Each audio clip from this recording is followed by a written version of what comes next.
Hello everyone.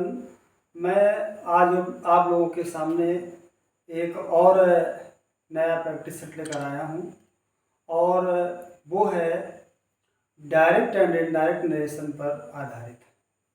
ये जो topic है मैंने आपके लिए इसलिए रखा हुआ है ताकि आपने जो नरेशन के अंतर्गत नियम सीखे उनमें आपके अंदर निखार आ जाए, शार्पनेस आ जाए। तो चलिए विदाउट एनी डिले हम आज तीसरा जो प्रैक्टिस सेट है उसको आरंभ करते हैं, जो कि आगामी जो परीक्षाएं हैं हमारी उनके लिए बहुत ही इम्पोर्टेंट साबित होगा और आपको अच्छा रहेगा।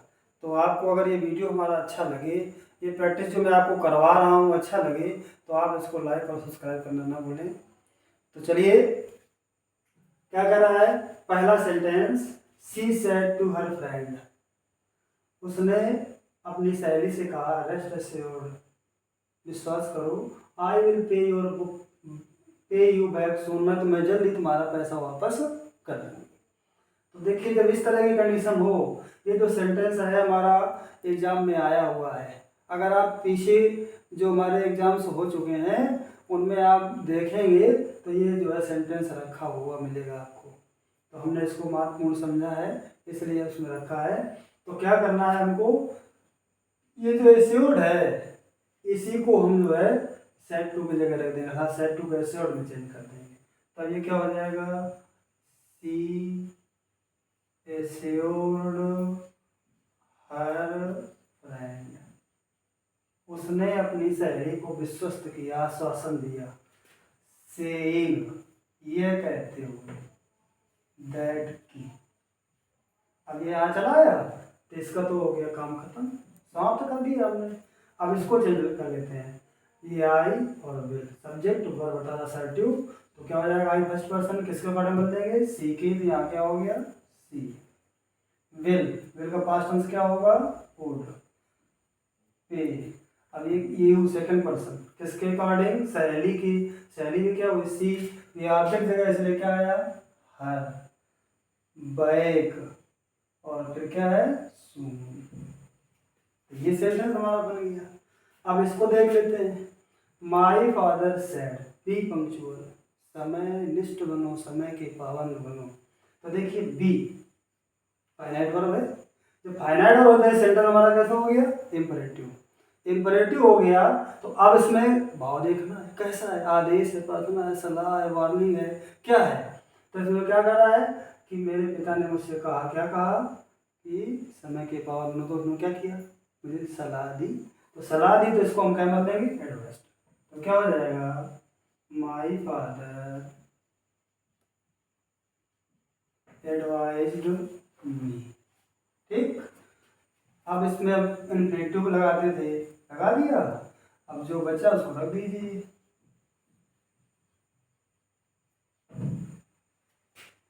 इसको देख लीजिए, he said, oh what a chance, अरे क्या सुनहरा मौका है, कितना अच्छा मौका है।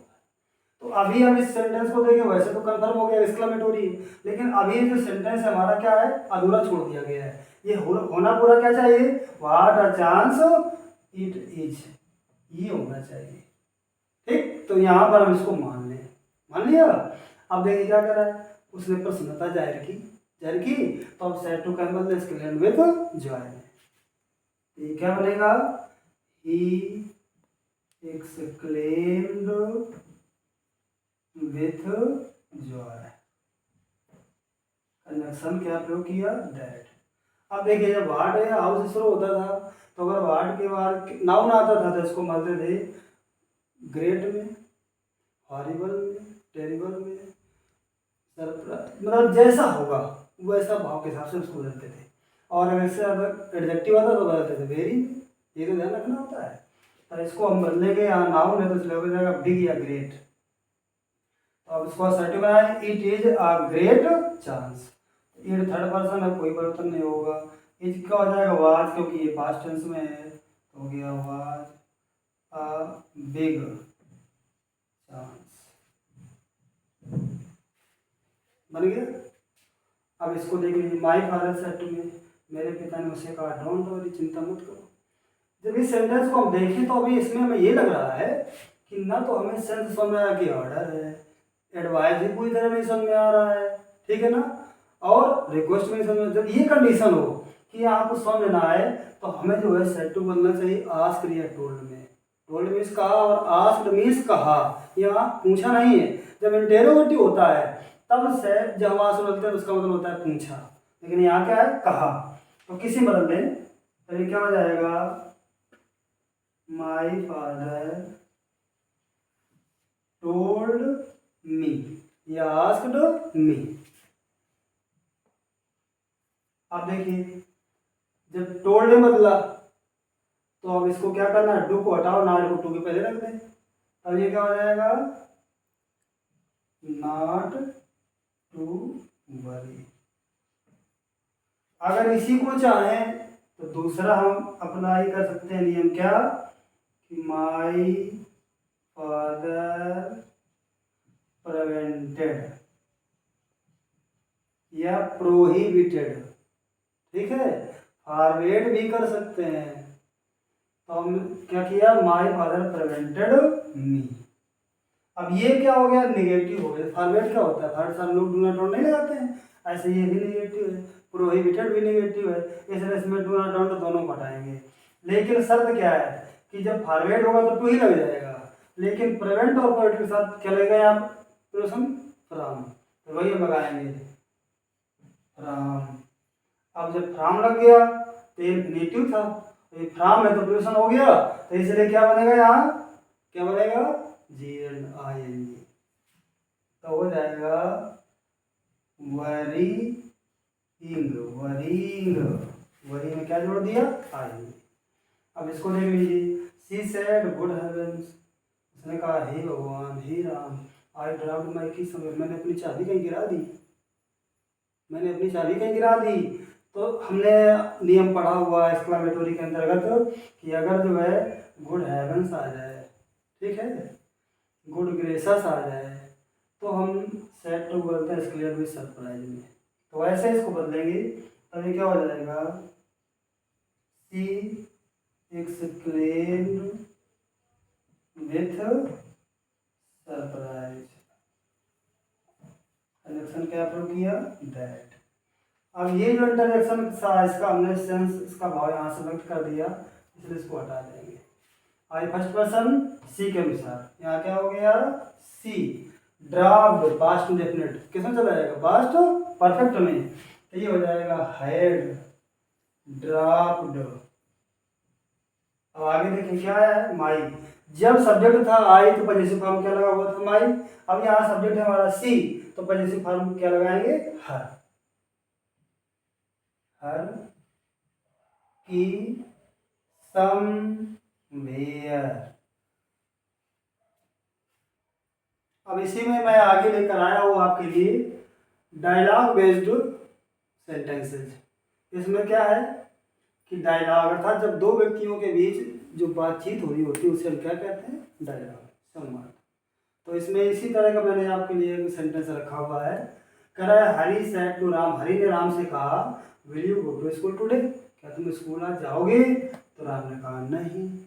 तो हरी ने कहा क्यों, तो राम ने कहा क्योंकि मेरी माँ बीमार है और मुझे उनकी देखभाल करनी है। तो जब इस तरह का अगर डायलॉग में जो कोई सेंटेंस आ जाए, क्योंकि इस तरह का ये पेपर में आ जाता है कभी कभी इंटरमीडिएट के स्टूडेंट्स के लिए, तो हमें उसका पैसिव कैसे सर इंडाइट कैसे बनाना है, तना भी घबराना नहीं है, बस आप नियम को फॉलो करते जाइए और अपने आप आसानी से बन जाएगा। तो देखिए मैंने ऐसा एक सेंटेंस आप लोगों को लिखा और बताने का प्रयास किया, और आशा है आप लोग उसको समझेंगे अच्छे ढंग से।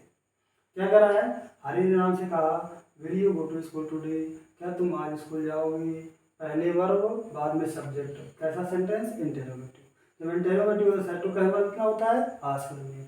तो चलो करते हैं, क्या हो जाएगा, हरी आस्क्ड राम। अब जब टैग क्वेश्चन होता है रिपोर्टेड स्पीच में, अर्थात जब सहायक क्रिया से हेल्पिंग वर्ब से शुरू होता है सेंटेंस, तो हमें कंडीशन क्या लगाना होता है, इफ या वेदर। वेदर कब लगाते हैं, जब यहाँ पर उसने स्पीकर ने हमारे लिए ऑप्शन अल्टरनेटिव रखा होता है आर नॉट, करोगे या नहीं, पढ़ोगे या नहीं, खेलोगे या नहीं, तो इस तरह से तो हमें यहाँ पर क्या लगाना है, इफ। अब इस सेंटेंस को असर्टिव बनाइए तो क्या हो जाएगा, you will, you second person किसके अकॉर्डिंग, राम के, इसलिए क्या हो गया, ही। विल का क्या हो जाएगा, would, go to school today. Nearness of time show कर रहा है ना, समय की नजदीकी दिखा रहा है। इधर रिपोर्टिंग और पास्ट टेंस में है तो इसको हम रख देंगे दूरी में, तो क्या हो जाएगा, टुडे को दैट डे। तो राम ने कहा नहीं, तो राम ने क्या किया, ये सेंटेंस कैसा, असर्टिव, फुल स्टॉप लगा है। तो राम ने क्या किया कि क्या उत्तर दिया, नहीं में। तो रिप्लाई हमेशा कैसा होता है, असर्टिव। तो क्या हो जाएगा यहाँ, राम रिप्लाइड। हालांकि ज्यादातर लोग करते क्या है कि नो आने पर रिप्लाइड नेगेटिव, यस आने पर रिप्लाइड इन अफर्मेटिव, लेकिन नहीं, मॉडर्न ग्रामर में कह रहा है कि हमें ऐसा नहीं करना है। करना क्या है कि रिप्लाई के बाद हमें कनेक्शन दैट का प्रयोग करना है और फिर एक रिपोर्ट तैयार करनी है। वो किस तरह तैयार करेंगे, कुछ भी हमें नहीं करना है कि अभी इसके पहले जो हमने सेंटेंस बनाया है, अगर वो अफर्मेटिव में यस में उत्तर दे रहा है तो हमें कंजक्शन के बाद सब्जेक्ट और वर्ब इन दोनों को उतार देना है। अगर नो में उत्तर दे रहा है तो सब्जेक्ट वर्ब और प्लस नॉट यहाँ उतार देना है। तो वही हम करने जा रहे हैं कि ही वुड नॉट। यहाँ तक हो गया, समझ में आया होगा। अब क्या हुआ, एक बार जो है सब्जेक्ट ने ऑब्जेक्ट से पूछा तो दूसरी बार जो है ऑब्जेक्ट ने उत्तर दे दिया राम रिप्लाइड। अब जब अगली बार यही आ जाएगा, एक बार हो गया, जब दूसरी बार का नंबर आएगा तो हम इसे अगेन या फर्दर, ठीक है ना, या देन, इस तरह के वर्ड से सेंटेंस को आगे बढ़ा सकते हैं। उसको देखिए कैसे हम कर रहे हैं। तो अब हरि ने दोबारा पूछा क्यों, अर्थात क्यों नहीं, है ना, तो क्या हो जाएगा, देन या आफ्टर दैट, ठीक है ना, देन भी कर सकते थे या आफ्टर दैट भी कर सकते थे। देन हरि आस्क्ड वाई, और जैसे आप वाई रख लें, इसके बाद जो भी आपने यहाँ उतारा था फिर इसको रख दीजिए। क्या उतारा था हमने ऊपर से, यहाँ ही वुड नॉट, फिर इसको रख दीजिए, ही वुड नॉट। हो गया, क्यों नहीं जाएगा, तो राम ने कहा क्योंकि मेरी माँ बीमार थी। यहाँ पर देखें सेंटेंस हमारा एक क्लाज है, सवार्डिन क्लाज है, प्रश्न क्लाज गायब है, तो प्रश्न क्लाज कौन सा बनेगा, ये ही वुड नॉट, ठीक है ना। इसको जोड़ेंगे, इसके बाद सेंटेंस को आरंभ करेंगे। तो पहले राम ने रिप्लाइड, तो क्या हो जाएगा, आफ्टर दैट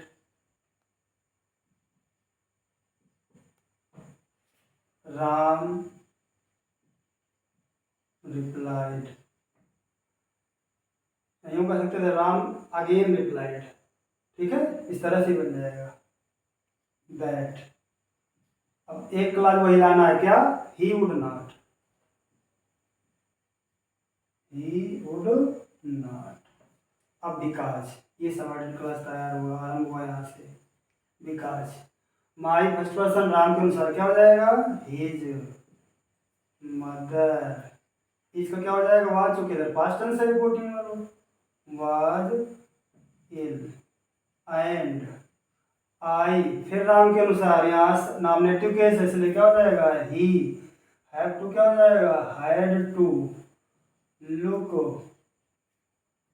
आफ्टर हर कौन सा person, third, requires no changement, अर्थात कोई आवश्यकता नहीं बदलने की, इसलिए क्या हो जाएगा। तो अगर इस तरह का सेंटेंस हो तो हमें इस तरह का जो है नट बनाना है। अब अगला सेंटेंस देखिए, अगर इस तरह का रखा हो, वो डायलॉग बेस्ड सेंटेंस था और ये भी डायलॉग बेस्ड सेंटेंस, लेकिन अंतर क्या है, डिफरेंस क्या है, उसमें था रिपोर्टिंग और पूरी रखी हुई थी, कामा इंटू कामा इधर भी क्लोज था, बिल्कुल अलग अलग किया गया था। लेकिन इसमें कैसा है कि इसमें हमको रिपोर्टिंग वर्ब तैयार करनी है, ठीक है ना। तो इसको हम लोग कैसे बनाएंगे, जैसे मान लीजिए पहला है कि किसने पहले बोला, टीचर ने, तो जो पहले बोलेगा वो हो गया सब्जेक्ट, जो उसकी बात को सुनेगा, जिससे वो बोलेगा, कहेगा, वो हो जाएगा उसका ऑब्जेक्ट। जो पहले बोलता जाएगा उसको हम सब्जेक्ट बनाते जाएंगे, जो उसकी बात को सुनता जाएगा उसे हम ऑब्जेक्ट बनाते जाएंगे, और इस तरह से सेंटेंसेस के आधार पर हम इंडायरेक्ट बना लेंगे और हमें कोई समस्या न होगी। तो चलिए बना कर देखते हैं। तो टीचर ने रामू से कहा, have you completed your homework, क्या तुमने अपना गृह कार्य पूरा कर लिया है? तो रामू ने कहा, नो सर, नहीं श्रीमान जी। टीचर ने कहा, भाई क्यों नहीं किया है? तो रामू ने कहा, इसलिए नहीं किया है क्योंकि I could not get time to complete it, क्योंकि मुझे इसे पूरा करने का समय ही नहीं मिल सका, नहीं मिल पाया। तो चलिए कैसे करेंगे? टीचर सेड टू रामू, एक तो रिपोर्टिंग तैयार करेंगे, तो ये क्या हो जाएगा? द टीचर, अब ये सेंटेंस का साइन डेरिवेटिव, इसलिए हो जाएगा आस्क्ड रामू। टैग क्वेश्चन है इसलिए हमने कंडीशन क्या लगाया? इफ। इसको असर्टिव बनाएंगे, क्या हो जाएगा? You have. यू कौन पर्सन सेकंड, किसका आंसर? रामू के। रामू क्या माना? ही। हो गया जी। टेंस करते हैं, है plus third form, present perfect में चला गया, पास्ट परफेक्ट में, तो हो गया हैड कंप्लीटेड। अब देखिए, जब सब्जेक्ट यहाँ यू था तो पॉजेसिव फॉर्म क्या लगा था? योर। अब सब्जेक्ट यहाँ क्या तैयार हुआ? ही, तो ही के साथ पॉजेसिव फॉर्म क्या आता है? His homework. हो गया। इसने कहा तो इसने सुना, ये ऑब्जेक्ट बन गया। अब देखो ये कह रहा था, ये सब्जेक्ट बनेगा, तो अब ये बन जाएगा रामू रिप्लाइड, बनेगा ना? तो क्या हो जाएगा? Ramu replied no sir. Sir भी है तो रिसिप्ट ले जाएगा, तो अब इसको कर लेंगे, सर को रिस्पेक्टफुली दैट। अब देखिए, अभी आपने, अब ऊपर वाला सेंटेंस पर जाए, जो कंजक्शन के बाद उसको हमने रखा हुआ था सब्जेक्ट और वर्ब, उसको उतारे। अगर नेगेटिव है तो नॉट सब, अफर्मेटिव है तो केवल सब्जेक्ट और वर्ब। तो ये है सब्जेक्ट और वर्ब। अगर यस में उत्तर देगा तो सब्जेक्ट और वर्ब, और नो में देगा तो इसी के साथ वर्ब और जोड़ना है। तो ये क्या हो जाएगा? He had not. हो गया।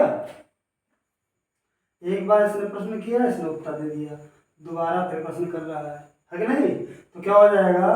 टीचर ने दोबारा पूछा या ठीक दोबारा प्रश्न किया, तो कर दो आफ्टर दैट, उसके बाद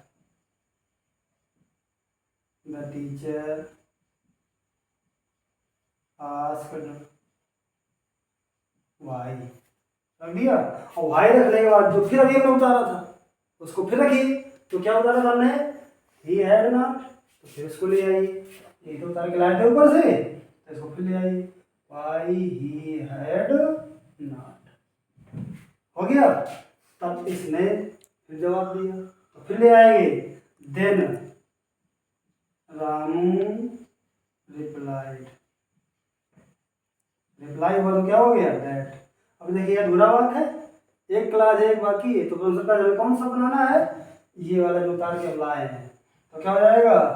he had not because I, Ramu के अनुसार क्या हो गया? ही।